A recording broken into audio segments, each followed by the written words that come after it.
Hello and welcome to Enlightened Empaths. We're going to be talking about mediumship today and connecting with spirit with our wonderful guest, Wendy Lyon. She is a spiritualist medium and tutor who's been involved in spiritualism since the mid 1990s. She studied at the Arthur Findlay College and has been an officiant of the Spiritualists National Union since 2022. She also has a diploma with the Spiritualists National Union in demonstrating and teaching, and is a certificate holder in teaching, demonstrating, and speaking. In 2013, Wendy was awarded the prestigious Gordon Higginson Memorial Scholarship. In addition to offering readings and so much more, she's a teacher and course organizer at Arthur Findlay College. And through her passion for teaching fellow intuitives and offering mediums, Wendy hopes to share her belief that spirit communication can bring comfort, hope, and healing. Welcome to the show, Wendy. We're so excited to talk to you. Thank you. And thank you for inviting me. Oh, we're very excited to speak with you today. Samantha and I met at a spiritualist church. We did a workshop with Janet No Havoc years ago and in New Jersey, and that's where we met. It's always interesting to me to see how beautifully the spiritualist church blends in the mediumship with the more what some people might see as a traditional religious kind of impact with prayer and meditation. So, what led you to the Spiritualist Church to begin with? Well, I always had a curiosity, but couldn't quite understand as a child what that was. And I often had, I suppose you could say it was a premonition about things, and I couldn't, it was frightening at times when I was a child because I didn't understand it. I couldn't ask people. I had an aunt who was a healer, and my mum became a healer. But I think the real turning point came when my aunt was dying, and I had a premonition of when she would die. And, I felt very strongly that I was told the day she was going to die, and I really felt what is happening. I started to have dreams about my grandmother, who was her sister, and, I could see them both together, even though Grace was still alive. And the thing that finally pushed me to the church was that Grace did indeed die on the day I'd been told months earlier. And in a way, it frightened me because I thought, who told me that? How do I know that? I also had similar experiences when I was pregnant with my sons, and I could see what I thought was an imagined image of them before they were born. And to be honest, I didn't really like it because if you can't understand something, then it can become frightening. But I feel when Grace died, that was the final push. And when I entered a spiritualist church, I felt as if I'd been there all my life. Suddenly there was an understanding. I was able to reconnect to my grandmother who died when I was 11, and I realized she'd been part of my life, all of my life, without me fully understanding. So, in many ways, it was the greatest moment because I found the power of spirit. But more than that, I could work towards understanding it. The fear was taken away. Yeah, that's so important. Getting over that fear, that doubt, and feeling accepted by family and friends. Was that a hard journey for you coming out of the spiritualist closet? I think it was, and there are still some people that I don't really speak about what I do because, they perceive it, unfortunately, sometimes through media, it can be tainted in the supernatural and talking to dead people, and it's to me, that tarnishes it. We're reaching out and communicating with our loved ones. My parents have been very, very supportive. My mum is a healer herself, and we actually sat together every week for 7 years. We sat in the power for healing. Before that, my mum had sat with my aunt and a cousin for another 7 years. And in between, my dad had had illness. So we had many experiences of the healing. And for me, that was the beginning, leading through the healing So now, because I'm so passionate, other people's opinions aren't quite so important, because I know the strength of the love that has not only been given to me, but that I've been privileged to share for other people finding their loved ones and being on that journey. But I appreciate that so many people have been tarnished with this darkness that, oh, you can't do this, you shouldn't do this, it's dreadful. And and I think if you're truly blending through that power of love, reaching out through our prayers, through that blending with God, then for me, it's the greatest gift and it's the greatest awareness. And I feel if more people had the courage to explore that potential, perhaps they would have a very different outlook. Could not agree more. I love that. I really do, because I think there's a whole mainstream mediumship and there's a whole, hey, look at me, where's my sequence dress? And I'm not being disrespectful to anyone, but it is a mindset. And then there is the aspect of being of service, wanting to help, wanting to be a conduit as pure as possible to bring through those messages from loved ones or to bring through validation of more. Do you feel that mediumship is shifting in a new direction? Because you've done this a while. And as far as we always, there's always a need for evidence, there's a need to bring through essence, there's a need to, but when you just mentioned blending, that I feel like there's a new aspect of mediumship where that blend is becoming easier. They're coming closer, they're here to help us. Do you have any thoughts on that? Yeah, I do feel that there is a shift, and perhaps because I'm so focused on blending, I believe, through the power of God and through the essence of ourself. And what I've found is many people who are drawn to my workshops in particular, they want something similar. It's not just about the evidence. Of course, the evidence is important. The quality of the evidence is important, but it's the depth of the connection. And I feel it's more about acceptance. And there's this we use the word well-being nowadays, but it's the acceptance of yourself, the potential of who you were born to be. And very often, people searching for that evidence, they want their loved ones to accept who they are. They want to find out, who am I really? And that might not quite answer the question. I believe there is more of a depth. It's certainly in the people that I've worked with. There's a passion. It's about bringing hope to people.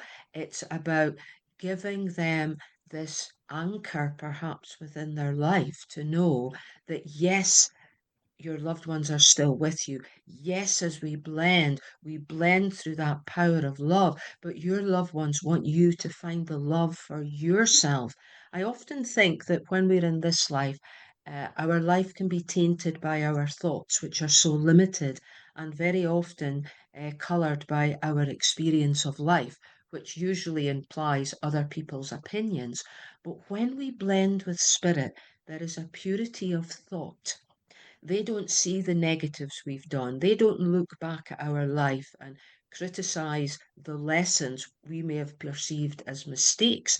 They want to encourage us to be the whole essence of who we are. So I feel, for me personally, within mediumship, it is about taking that love from those in spirit and helping it to define our life, looking through the positives, building the strengths, and finding ways to overcome our perceived weaknesses.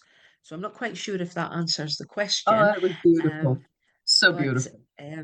but that I feel it's more than just connecting to those in spirit. I feel it's about proving this continuity, but also where our loved ones are giving us the support to say, keep believing, be the best that you can be, because we have this life to make a difference. So let's make the best of it that we can. Oh, Yeah, with the yeah. help of spirit. I like that. Absolutely. Absolutely. For someone who's listening to this and thinking, I might have some mediumship ability, I've had some precognitive dreams. I don't have time to sit in a circle for 7 years. What would you say to them? Like, where should they begin? Very often people begin with meditations where they're stilling the mind. I would say go out into nature because, again, when we're in nature, we can connect to that power. We have so many classes now which are available that give an understanding. There are many things online, lectures and talks. And I know Gordon Higginson, who's one of the greatest pioneers in spiritualism, there is a tribute website, and many of his lectures and talks are available that people can listen to, where you begin to listen to that connection. I feel prayer is very important as well, because although I say sitting in a circle for years, it's not just we didn't just do that 1 day a week. We would have this time where we're trying to quiet in our mind, go into that power, surrounding ourselves in the healing energy. Healing for me was a wonderful start. And when we're just trying to feel that power within ourselves, um, it was said earlier by Denise that I'm a tutor at the Arthur Findlay College, and there are so many workshops that people can go to. We have open weekends where people can come and explore the potential. We've got one coming up which is live. Later on in the year, there's a Zoom one. So for people that can't travel, but that gives workshops, it gives demonstrations where people can test. They can come to psychic workshops, looking at that intuitive self where they're only just beginning. And from that, there are classes for mediumship and all different aspects, healing. We have residential courses as well. So there are different options we can go to. And I feel if you start to quieten yourself down, to listen to that power within, although again, as I say that, that might be quite difficult for people that have never done that.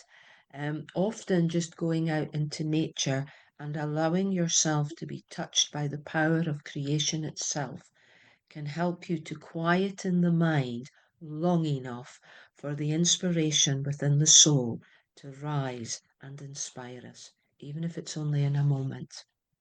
It's a great suggestion. We bring that up a lot, how important it is to reconnect with nature, with yourself, to go within, to meditate, to journal, to pray.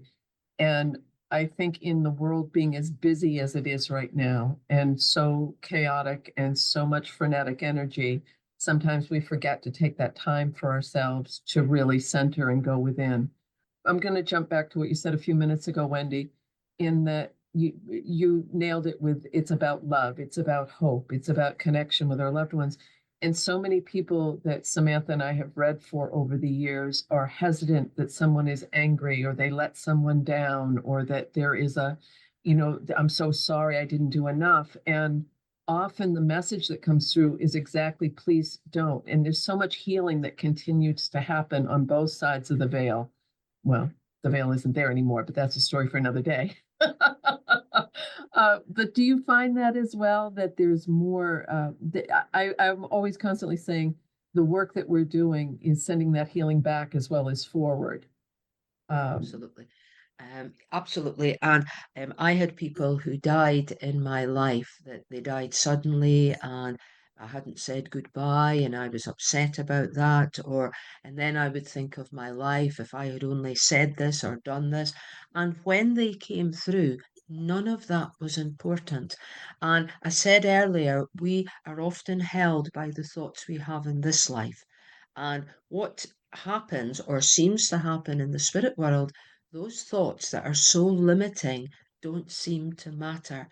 Time and time again, our loved ones come back, recognizing that even things they had done have had an impact on us, which perhaps are causing self doubt. We didn't believe because they didn't tell us they loved us, but that person believed that the person thought they knew they loved them. So there are all these different situations.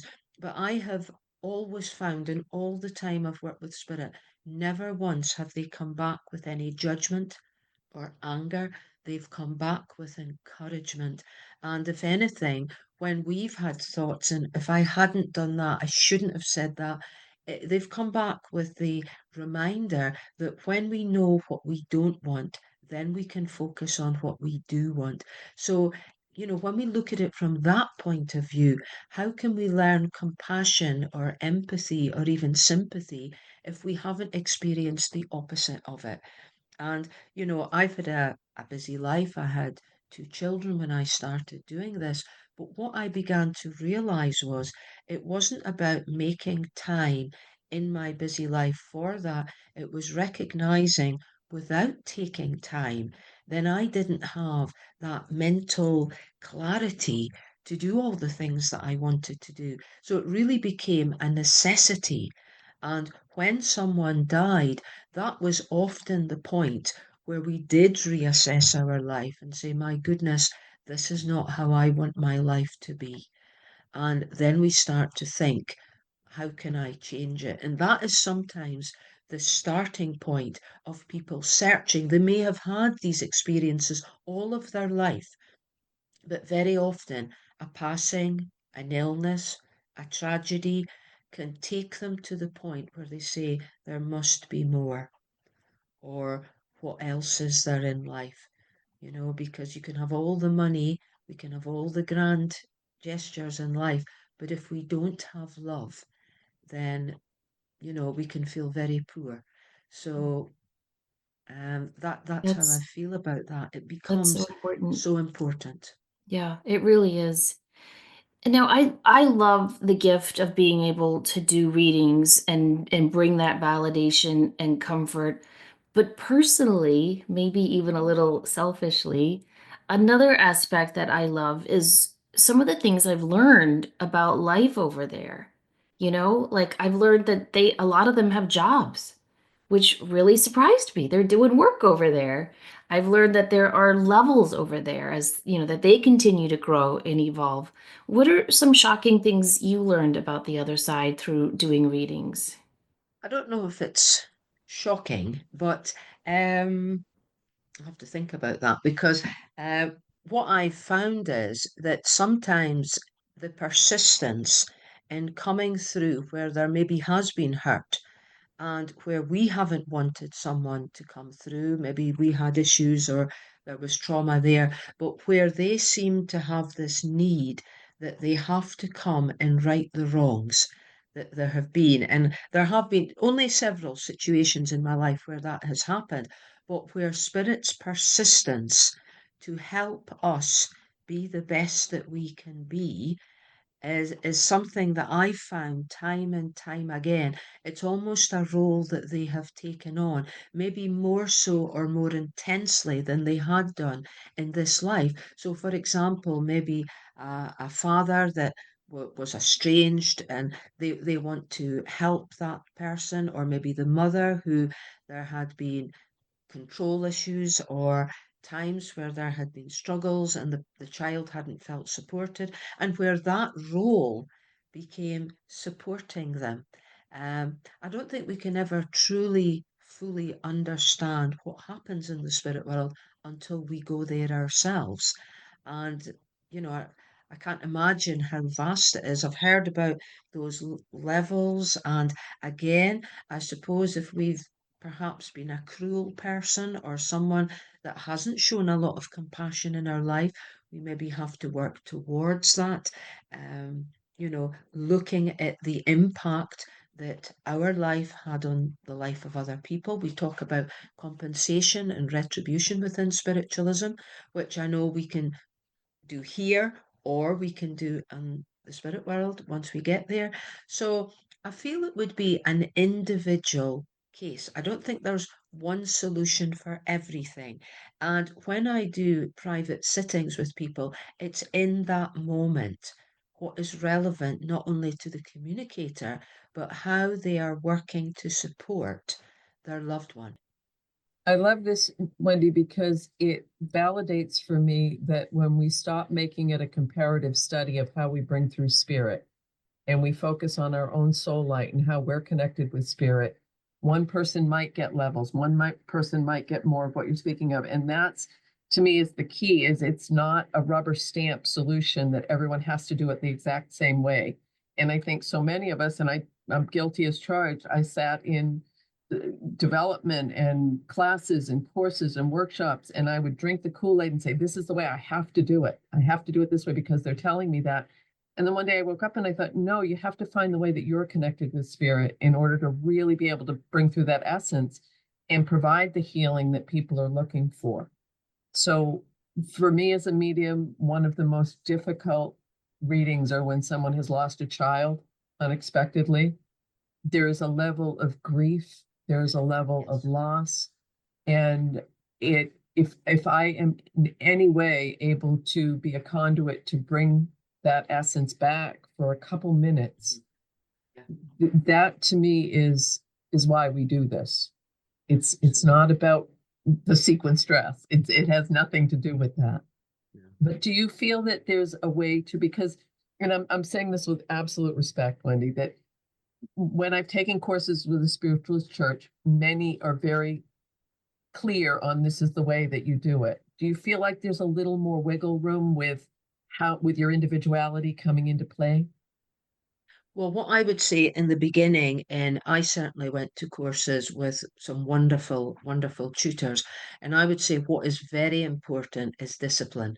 And to have that foundation in the first instance, where we're looking at the dynamics in the beginning, where we're focusing ourselves, we're expanding our energy, we're making the blending, we're inviting spirit to come through, and we give specific pieces of evidence because we know that will give recognition to the sitter.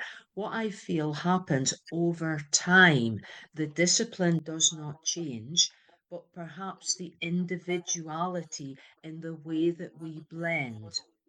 Because I know when we're working with spirit, especially at the college, we don't want every student to be exactly the same, but we are looking at the foundation. We're looking at tools within mediumship to build a structure so that we have the basis of understanding in the first place. And for me, the change came when my belief or that power of God truly started to influence. And I felt that that made the difference. So, yes, I wanted the evidence. I wanted all the things that I'd learned with the wonderful tutors over the years. I wanted the connection to create that flow, to create that individuality of the communicator. But what I wanted was more. I wanted to feel the essence of the person themselves. I love that because my background, I'm a special ed teacher. I taught a lot of people how to read, but you can't teach someone to read unless you give them a strong skill set, either phonetics or sight words or a skill set to actually be able to apply. And that's exactly what you're saying. Help people build a strong enough foundation with discipline and skill set, and then allow that essence of who they are to connect with spirit. Yes. That was beautifully said. Thank you. Yes, but the thing is as well, when we go, now I use the college because I went there. Actually, I went there in 1998 and 1999 as a bagpiper with my husband, my late husband. And one of the mediums in 1999 said to me, oh, you're going to be a medium. And I, absolutely not. I don't want to do that. I've no interest. I wanted to be a healer, but she told me that, and it sort of scared me then. But what I realized was on that journey, first I had to learn about my own intuition. I needed to understand about the psychic faculty, connecting people at this level. And throughout all of these things, I then learned to blend with spirit. And what can sometimes happen, people say, oh, I have a feeling, and maybe they're working at a psychic level, but they believe they're connecting to spirit because they don't know the difference. So when we're training people, when people are coming on our courses, we're letting them understand this is the psychic energy. This is the energy of this world. We're blending with our sitter, but it's coming from us. But when we begin to expand our energy with spirit, there is a different feeling. You can feel the energy build. And when we give a piece of information perhaps the sitter doesn't know, we go back to the communicator working in communication and ask them to expand on the evidence. If I'm working at a psychic level, I can't do that. You see, because I'm blending with the energy within your auric field. So what we're doing is we're teaching people to understand energy. So we're understanding our own energy, the psychic energy, but we're also blending with spirit in a different way that allows us to feel their presence. So I hope that makes sense. But for me, training and development, and it's not something you can do in a week, in a month, even I think in a year. It's continuous. And every time we blend with spirit, we're blending in a way that is helping us understand that power because it's a holding power.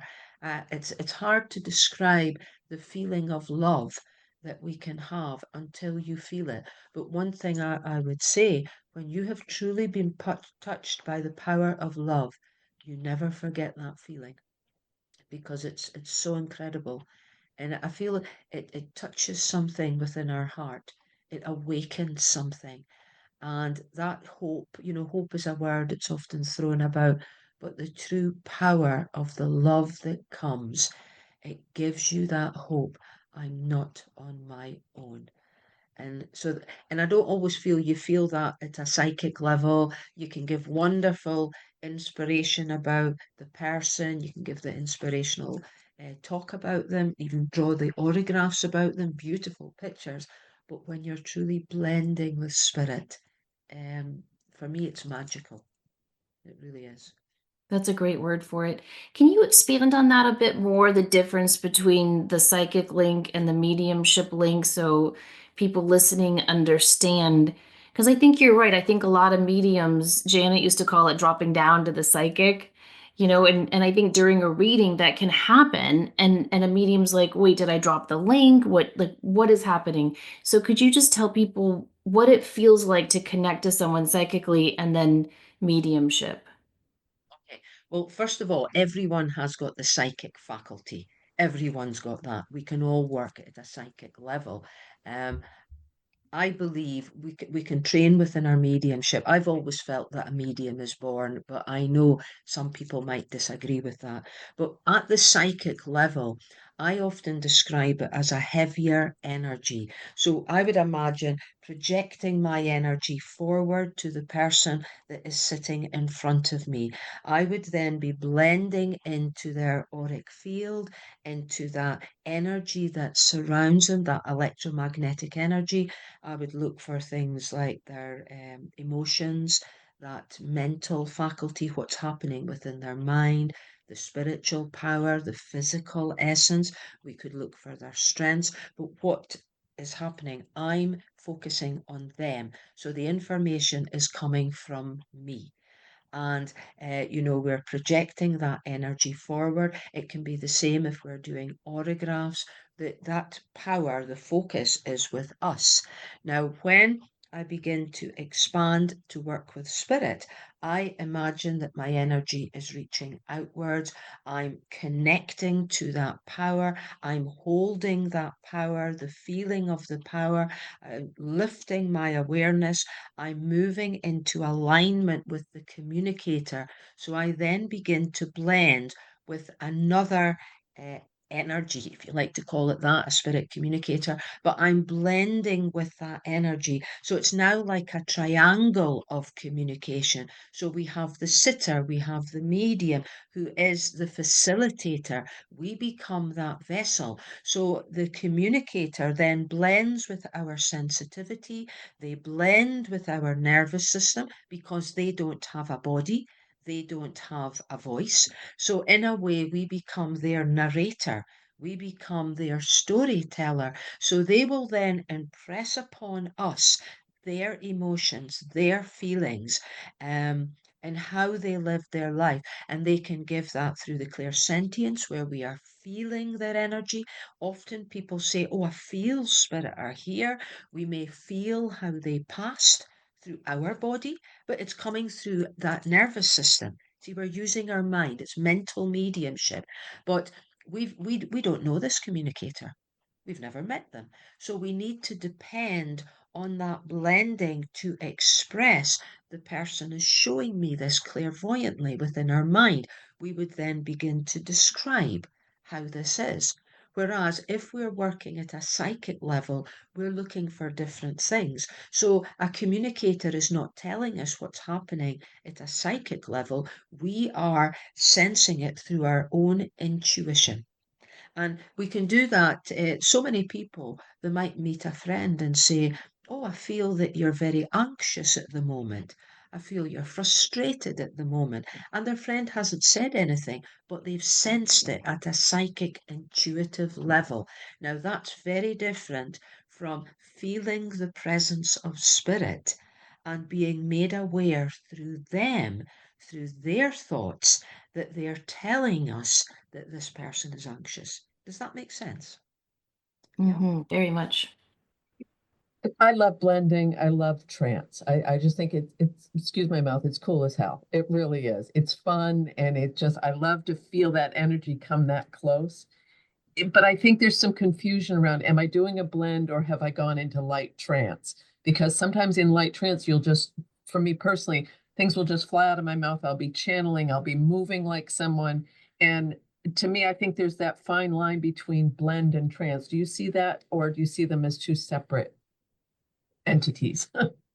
Well, what I would say there, if I was working for trance, I know a lot of trance mediums, we sit with the intention of blending with trance. If we're going Yes. to give inspirational speaking, we sit with the intention for inspirational speaking. If I'm blending with a communicator, my intention is that I am reaching out to the spirit world to blend with one of your loved ones. So I would say there's an intention, do one or the other. You might become aware of the presence of spirit as you are blending, but to make the connection again through the discipline, I would set the intention that this is what I am doing. So for the inspirational speaking, I would sit with the intention that I will be inspired, and words sometimes come to my mind, sometimes they come from deep within, but I sit with the intention of doing that. And it's the same with trance, because you see, the thing is, when we're blending, if we're blending with trance, and if we're doing healing, for example, these are passive energies. So we are stilling our mind, we are stilling ourselves to move into that energy. When I'm reaching out to blend with a communicator, that is active energy. So I am actively reaching out, connect to that loved one, and I will be in cooperation with them. Um, Yeah. Very different disciplines. And this is one of the things with sitting in that power. What are we sitting in the power for? What Mhm. is the intention?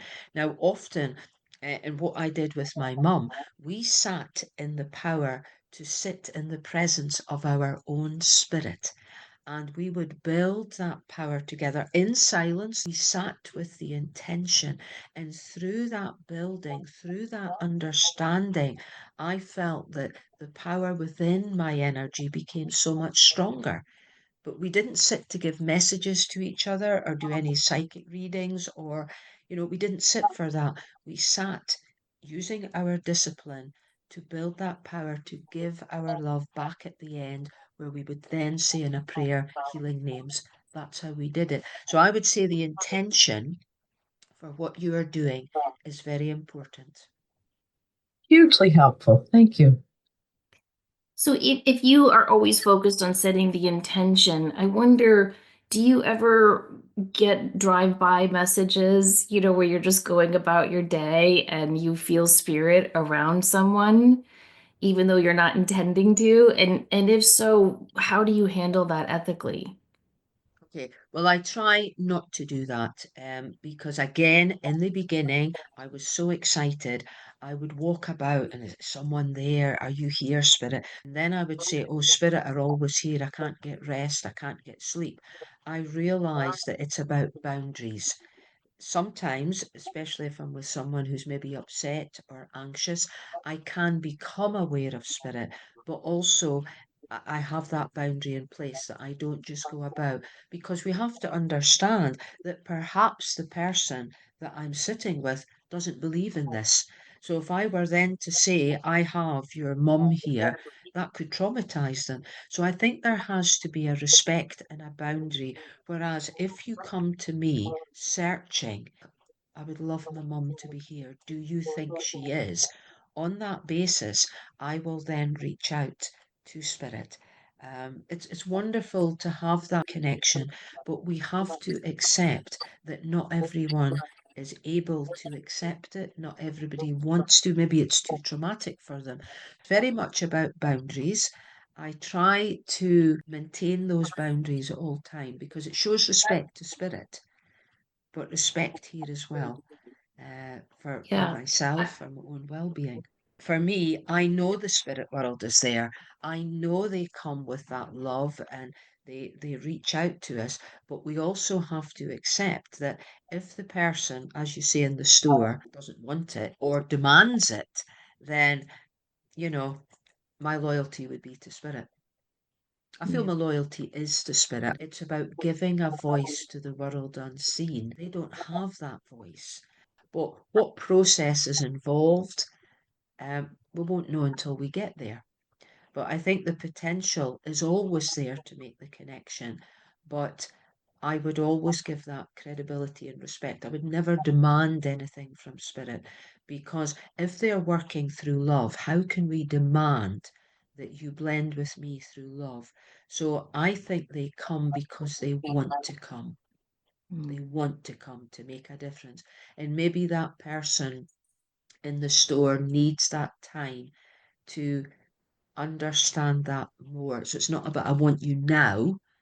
Maybe they're not quite ready. Yeah. And that's okay too. Absolutely. Yeah. because Yeah. it's so apparent that you're working collaboratively with Yes. spirit. Even when you speak of it, it's But beautiful. yeah, it's been a long time coming because there were so many things, although I was with my husband a long time, he didn't always believe in it. He used to call it Mhm. heebie-jeebies, even though he went to the Arthur Findlay College with me. But so I would often sit and I would write things, and I do a lot of inspirational writing. I do a daily message. It's 9 years I've been doing this, and Mm. just a few sentences with a picture, and I've done it all that time. And one of the things I found, I would say to spirit, oh, why is this happening? What's going on here? And I would start to write and I would get the answer. Mm. Now I've got these A4 books, which were hidden in the back of my wardrobe, I have to say. They still are, actually. And I've got 35 of them.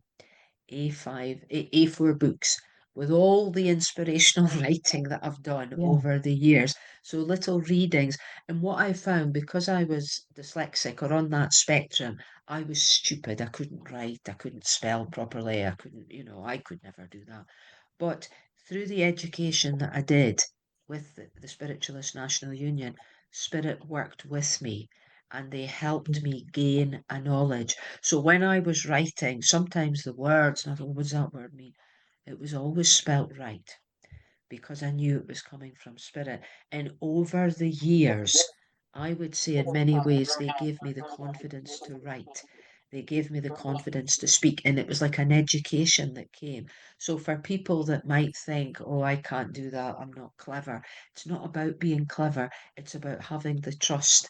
But it started with me writing a question to spirit and Yeah. being inspired to write an answer back.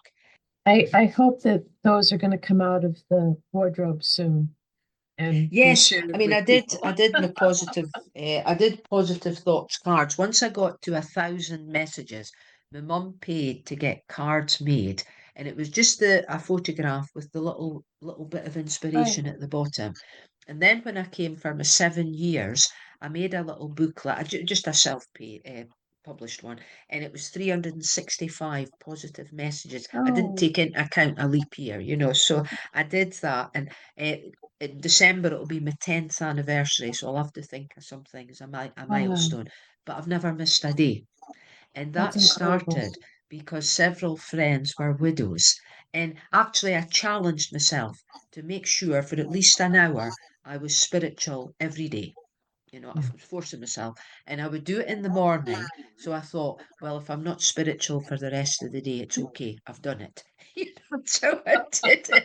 So I would get up an hour earlier every day and I would just send this little message. And at Mhm. that point, I didn't know how to copy and paste. So I had to write every message by hand. You know, it was very Yeah. basic. And I was doing this. And then I would start taking photographs and I got WhatsApp. So some people, if they had a fancy phone, they could get an image and the message. But I've never missed a day because it Oh. then became a way of life. But Hmm. in the first place, you'd say, "Oh God, I have to get up now," you know. I said, "Oh my God." And so it was a way of forcing me to see. I was challenging myself to see Yeah. if I had the discipline to get up early every day, even in the winter, the dark days. Yeah. And now the very first thing I do, as soon as I get up, I do that message. But I think it's the willingness to open to spirit and see how they lead us. You see, because I thought I wasn't clever and I would never really be anything, I wasn't clever enough to get all my exams. So, there's this self worth. They had to build the self worth. And through the self worth, there had to be healing. And it took a long time because I would fight against it because I still didn't believe it. Even though I wrote it, I still didn't believe it. Where's that coming from? And the thing about that words that I've written, they've been hidden. They're still hidden. No one knows about them. Yeah. They're hidden. And it was almost as if I do it secretly. It was like a secret, you know. And when I started doing the COVID services online, they would say to me, Have you got a reading?" I said, "Oh, and I would just grab one of my books and open it up and read it. And that's when I started to share it. And people would say, "What book was that from?" And I never ever said, "This is something that I wrote by myself." I just say, "I'm inspired to share this." And Mm-hmm. that was how I did it. But people then started to say, "What book was that in?" But I don't like promoting myself. I struggle with that. I really do. But what I would do is do the reading and base the address on the reading as an extension. And that's Spiritual. part of the discipline in Britain. If you go forward as a public speaker, they'll often say, "We will read something. You bring the spiritual essence for the people who are in the congregation." You Wow. see? So that's how we would do the discipline. And to me, the reading, the address is the first message for everyone in the room. But you have to understand how to feel the words. And that's another way. It's like mediumship through the spoken word. So it's not just about connecting to the loved ones, No, So there's lots and mm, lots of different things. there's And no end to it. there's no You end to can it. never be the best. You can never learn everything there is to learn. And Oh, I love no. that. I And I absolutely think love that's that. the danger. That's the ones in the sequins dresses. They often think I'm a professional and I know what I'm Yeah. doing. I would never do that. I'm always pacing back and forth before a service. I've got a demonstration tonight in Fulham on Zoom, Fulham Church. I've never been there, but it's in England, and that is pure mediumship. Now, before that, I will be pacing back and forth Yeah. and it'll be, "Oh my God, oh my God, oh my God, what on earth's going to happen, oh my God, and then I go into the power, I open in prayer, and I have to trust spirit that Yeah. they will You get out come. of the way. I've got to get out of the way and Yeah. trust it. And that's the whole point. And I go to the college tomorrow. I'm on Paul Jacobs' course, and it's pure mediumship. It starts on Saturday. Now, I don't know what students I'll get. I've got no idea. But I know that spirit will guide me to help them. And Yeah. I always do the thing about creating a safe space. We support one another. We're working for spirit. We're working for ourselves about building. So important. I'm not one of these tutors that criticizes people. I don't believe in it because I've been criticized myself. So Yeah. I try to get them to see the strength within themselves. You know, let's look for That's that that's the power. key. Look for the That connection. is so key. I get so Yeah. excited. Paul said that in a course I did. He was doing his final speech at the end, and he said, Wendy, she comes in at break and said, "Oh, such and such has made a connection," and she got I was so excited, and that's how I become. And Yeah. I would hate if I lost that. Yeah. I think it's so important because what you see is when the person connecting to spirit knows they're connecting, the light comes on in their eyes. And when the sitter is watching and they recognize, you can see it switch on, and you see this sort of, and then if you're blending with spirit, the spirit world recognizes the sitter, and it's almost like in that moment, everything's switched on. Yeah. Yeah. You know, Very much so. I just think it's wonderful. We're really, really lucky to be able to Oh, do this. when I went to do this spirit work, it didn't feel like a job. It felt like a passion. And I remember Wayne Dyer used to say, do what you love and you'll never work a day in your life. And that's absolutely true, because it's not, when I'm at the college, I'm up at early every day, and I go to my bed late every night, and I'm in my bed, oh yeah, wasn't that good? Oh yeah, and I'm not switching off because I'm so, energized with the power of it, because it's such an honor. And it also allows us to enjoy being human beings on the planet, Of course. because it's wonderful to be connected with spirit. I feel honored that that's what I get to do. I'm very, very blessed and lucky to have. I never ever wake up and say, "Oh, I have to do this today." I always say, "I get to do this today." And there were times in my life where that wasn't the case. But I also know how important it is, and I'll say this to many, many people that are trying to become mediums or are working on it, is the more you learn, the more you grow, the more you experience, it gives spirit that much more to work with in bringing through messages. And we're here, we're carbon based for a reason, to enjoy nature, to enjoy the sun, to enjoy community with other human beings.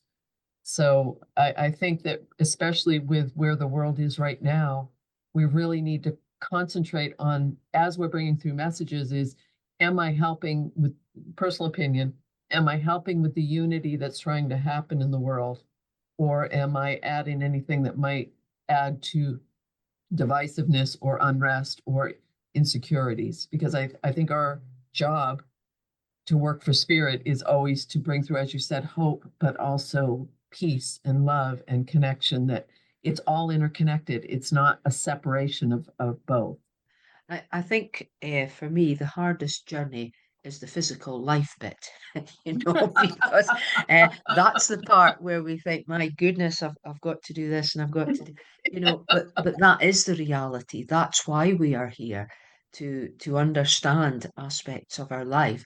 And when we connect, I'm sure you've had instances where you've done a demonstration with spirit, and that love is so incredible.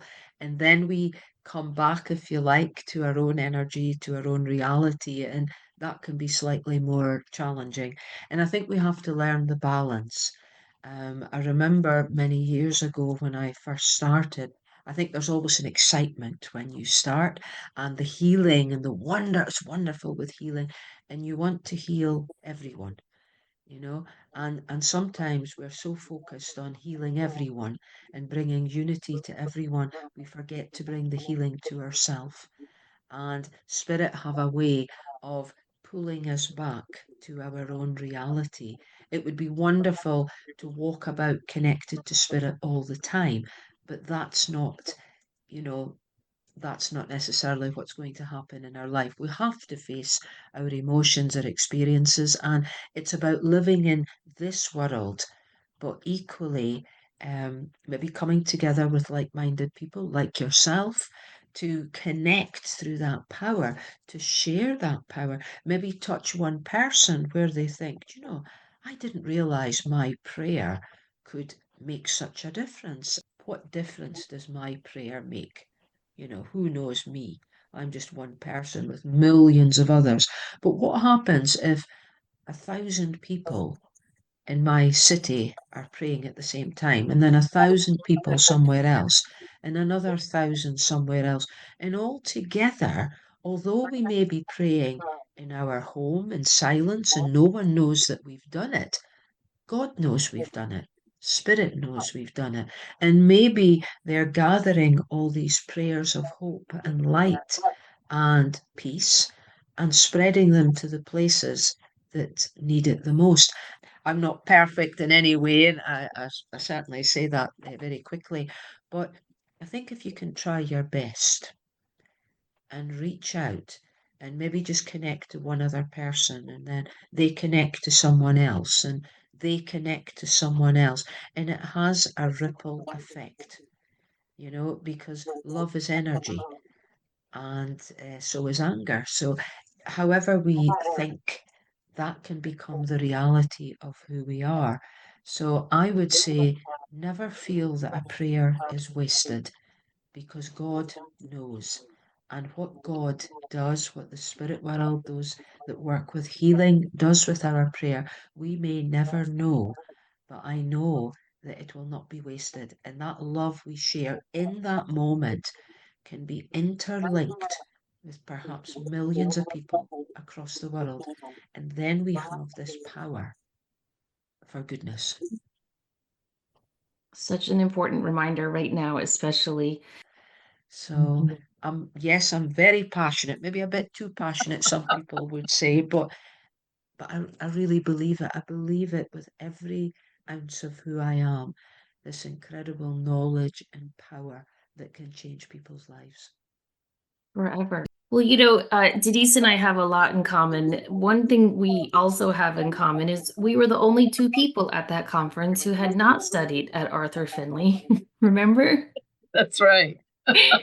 And I was so happy. I've said this to so many students. I think one of the only good things to come out of COVID is now you don't have to fly to England to study at Arthur Findlay. You guys offer Zoom classes.